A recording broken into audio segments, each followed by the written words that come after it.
खुदावंद यीशु मसीह जिसने अपने साथ हमें आसमानी मुकामों में बिठाया है, उसी के नाम में आपकी सलामती हो। जैसे मैं पहले भी जिक्र कर चुका हूं कि मेरा एक ऑनलाइन बाइबल स्कूल है और उसका जो स्लोगन है वो है be a full time Christian. इससे मुराद ये है कि हमने कुल वक्ती मसीही बनना है, यानी कि हम ये ना समझें कि मसीही होने का मतलब सिर्फ ये है कि हम इतवार को या किसी टाइम इबादत के लिए चले गए और हमने खुदावंद के लिए कुछ हदिया जा दे दिए, तो सिर्फ इसी का नाम मसीही होना नहीं है। बल्कि जब हम मसीही बन जाते हैं तो फिर हमारी जिंदगी का हर पहलू मसीही होना चाहिए। मिसाल के तौर पर मेरी ज़िंदगी के मुख्तलिफ पहलू हैं। मैं एक शौहर हूँ, मैं एक बाप हूँ, मैं एक पास्टर हूँ, मैं एक टीचर हूँ, मैं यहाँ पर एक पड़ोसी हूँ और मेरी ज़िंदगी के और भी कई एक पहलू हैं। तो अब मसीही होने का मतलब ये है कि इन सारे पहलुओं में मैंने जो बाइबल मुक़द्दस के असूल कायदे हैं वो अपनाने हैं, ताकि मेरी ज़िंदगी के हर पहलू से खुदा के नाम को जलाल मिले, उसकी मुख्तलिफ सफ़ात मेरी ज़िंदगी से ज़ाहिर हों। और इसी से जुड़ी हुई फिर दूसरी बात अपने ज़हन में रखनी है कि जब हम कुल वक्ती मसीही हैं तो इसी तरह से हमारी जो रूहानी जंग है वो भी कुल वक्ती है। ऐसा नहीं होता है कि हम कभी रूहानी जंग में हों, कभी ना हों, कभी हम पर कोई मुश्किल वक्त आ गया तो हम समझें कि अब हम रूहानी जंग में हैं, बल्कि ये मसीही ज़िंदगी का एक आम हिस्सा है और ये जंग मुसलसल जारी रहती है। और आज इसी रूहानी जंग के मैं 3 पहलू जो एक दूसरे के साथ जुड़े हुए हैं चाहता हूं कि हम उन पर गौर करें, ताकि ना सिर्फ हम इस जंग से आगाह हो, इससे बेहतर तौर पर लड़ें, बल्कि हम कुल वक्ती मसीही भी बन सकें। लेकिन इससे पहले कि हम आज की आयत पढ़ें, मैं आपको याद दिलाना चाहता हूं कि इस चैनल पर हर सुबह 5 बजे एक नई वीडियो अपलोड की जाती है, ताकि आप अपनी सुबह का आगाज खुदा के बाबरकत कलाम से कर सकें और फिर उसे दूसरों के साथ शेयर भी कर सकें। तो मैं शुक्रगुजार हूं जो लोग शेयर करते हैं, इसको देखते हैं, तो ज़रूर अपने इस नेक काम को जारी रखिए। तो आइए अब हम इस आयत को पढ़ते हैं। ये पहला पतरस उसका 2 बाब और उसकी 11वीं आयत है, जिसमें कुछ यूं लिखा है, अय प्यारो, मैं तुम्हारी मिन्नत करता हूं कि तुम अपने आप को परदेसी और मुसाफिर जानकर उन जिस्मानी ख्वाहिशों से परहेज करो जो रूह से लड़ाई रखती हैं, और गैर कौमों में ऐसा चाल चलन रखो ताकि जिन बातों में वो तुम्हें बदकार जानकर तुम्हारी बदगोई करते हैं, तुम्हारे नेक कामों को देकर उसी के सबब से मुलाहिज़े के दिन खुदा की तमजीद करें।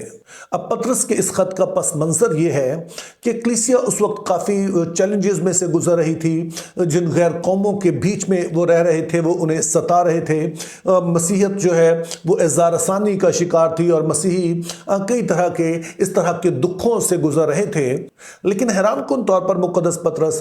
इज़्ज़ार रसानी पर पहले बात करने की बजाय वो कहते हैं कि तुमने अपना चाल चलन दुरुस्त रखना है, क्योंकि तुम्हारे अंदर एक लड़ाई जारी है, यानी कि तुम्हारे जिस्म और तुम्हारी रूह के दरमियान एक लड़ाई जारी है, तो तुमने पहले उसका ख्याल करना है। इससे मुक़द्दस पतरस की मुराद ये है कि जब हम मसीह को कबूल कर लेते हैं, हम ईमानदार मसीही बन जाते हैं, तो अब हमारे अंदर से ये आवाज़ आती है कि हमने उस तरह से चलना है जैसे खुदा चाहता है, ना कि इस दुनिया के तौर तरीकों के मुताबिक। और उसकी वजह यह है कि अब खुदा का पाक रूह हमारे अंदर बसेरा कर रहा है, हमें नई जिंदगी दे दी गई है जो कि दुनियावी जिंदगी से मुतसादम है। लेकिन दूसरी तरफ हमारा जिस्म अभी तक गुनाह में है,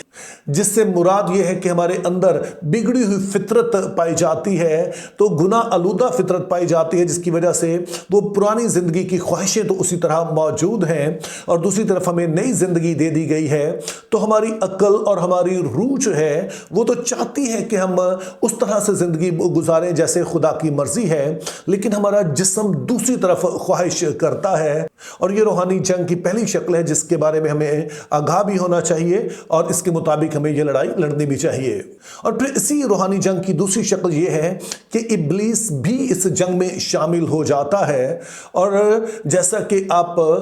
इफिसियों के नाम मुक़द्दस पौलुस का खत उसका 6 बाब और 10वीं आयत पढ़ते हैं कि हमारी लड़ाई खून और गोश्त से नहीं बल्कि शरारत की उन रूहानी फौजों से है जो आसमानी मुकामों में हैं। तो इब्लीस जो है वो भी इस जंग को इसी तरह से लड़ता है कि वो जोर जबरदस्ती के साथ हम इससे कुछ नहीं करवा सकता है, लेकिन जो हमारे अंदर ख्वाहिशें पाई जाती हैं, जो हमारी गुनाह आलूदा फितरत है, वो इसी को इस्तेमाल करता है। जैसा कि हम इफिसियों 4 बाब 26 आयत में पढ़ते हैं कि गुस्सा तो करो मगर गुनाह ना करो, और तुम्हारी खफगी शाम होने तक बाकी ना रहे, और इब्लीस को मौका ना दो। आमतौर पर लोग इस आयत का सिर्फ पहला हिस्सा ही पढ़ते हैं और आखिरी हिस्से को इग्नोर कर देते हैं, लेकिन ये आयत हमें बताती है कि इब्लीस किस तरह से हमारी जिंदगी में काम करता है कि ऑलरेडी जब हम गुस्सा होते हैं और इस गुस्से को दिल में रख कर बैठ जाते हैं और हम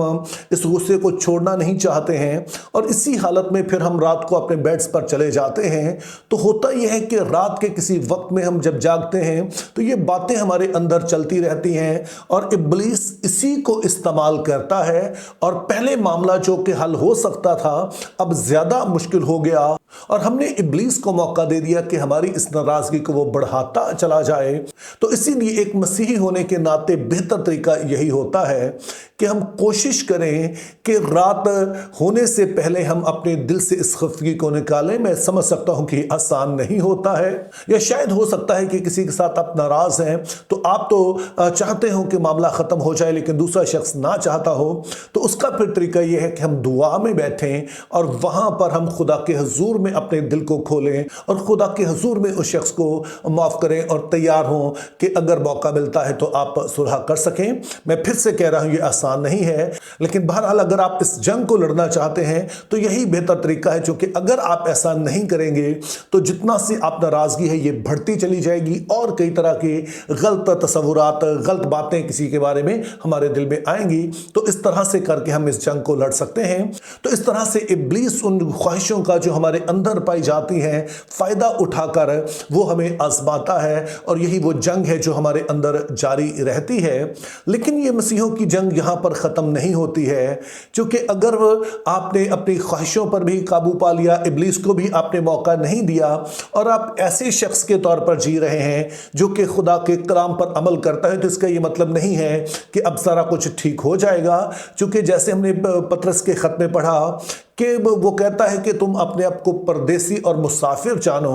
इंग्लिश में यहाँ पर जो लफ्ज़ मुसाफिर के लिए है वो स्ट्रेंजर, जो कि लफ्ज़ स्ट्रेंज से निकला है, जिससे मुराद ये है कि तुम इस दुनिया के लिए अजीब हो, जिसका मतलब यह है कि तुम्हारा तौर तरीका दुनिया से अलग है। तो जब तुम कुछ अच्छा भी करते हो तो लाजमी नहीं है कि दूसरे लोगों को ये अच्छा लगे, बल्कि बहुत दफ़ा देखा गया कि जब आप सारा कुछ ठीक कर रहे होते हैं और आपके ख्याल में आप तो कुछ गलत नहीं कर रहे हैं, और ये बात दुरुस्त भी होती है, लेकिन इसके बावजूद दूसरे जो हैं वो किसी और तरह से इन चीजों को देखते हैं, चूंकि आप उनको अजीब लग रहे हैं। वो सोचते हैं कि जिस तरह के वो हैं वैसे ही आप हैं। अगर उन्हें लगता है कि आप ठीक भी हैं तो उन्हें लगता है कि शायद आप दिखावा कर रहे हैं। तो इस सबब से बहुत सारे लोग बेदिल हो जाते हैं। तो खुदा के लोग होने के नाते आपने समझना है कि इसमें बेदिली की कोई बात नहीं है। लोगों की नजर में आप अजीब हैं, लोगों की नजर में आप अजनबी हैं, लोगों की नजर में आप स्ट्रेंजर हैं, आप वो कुछ कर रहे हैं जो वो नहीं करते हैं।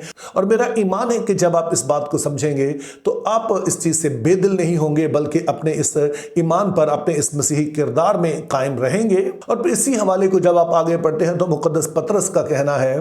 कि अगर तुम कुछ अच्छा करके दुख उठाते हो तो ये अच्छी बात है, बजाय इसके कि तुम कुछ गलत करके मुक्के खाओ। और यहां पर आपने ये भी याद रखना है कि जिन लोगों के लिए आप अजनबी हैं, लाजमी नहीं वो गैर कौमे ही हों, आपके इर्द गिर्द के लोग भी हो सकते हैं जो शायद नाम से तो मसीही कहलाते हैं, लेकिन दरअसल वो ईमानदार मसीही नहीं है, उनकी जिंदगी उस तरह से नहीं बदली है। और जब तक ऐसा नहीं होता है तो जाहिर है वो भी उसी तरह से बिहेव करेंगे जैसे बाकी लोग करते हैं। तो इस तरह से हमने इन तीनों बातों को ज़हन में रखना है कि हमारे अंदर एक जंग लड़ रही है, इब्लीस इसी को लेता है, और अगर हम इन बातों पर गलबा भी पालें तो दूसरे लोग लाजमी नहीं है कि हमें अच्छे तरीके से देखें और वो हमारे लिए रुकावटें खड़ी करेंगे, लेकिन हमने वही करना है जो खुदा की नज़र में ठीक है। चूंकि मसीहत एक कुल वक्ती काम है, फुल टाइम जॉब है, और हमने फुल टाइम क्रिश्चियन बनना है। और अगर हम फुल टाइम क्रिश्चियन हैं तो फिर हमारी जंग जो है वो भी फुल टाइम है, लेकिन अगर हम खुदा पर ईमान रखते हैं तो उसके फजल से हम इस जंग को लड़ सकते हैं। Think biblically, live purposefully, have a very good day.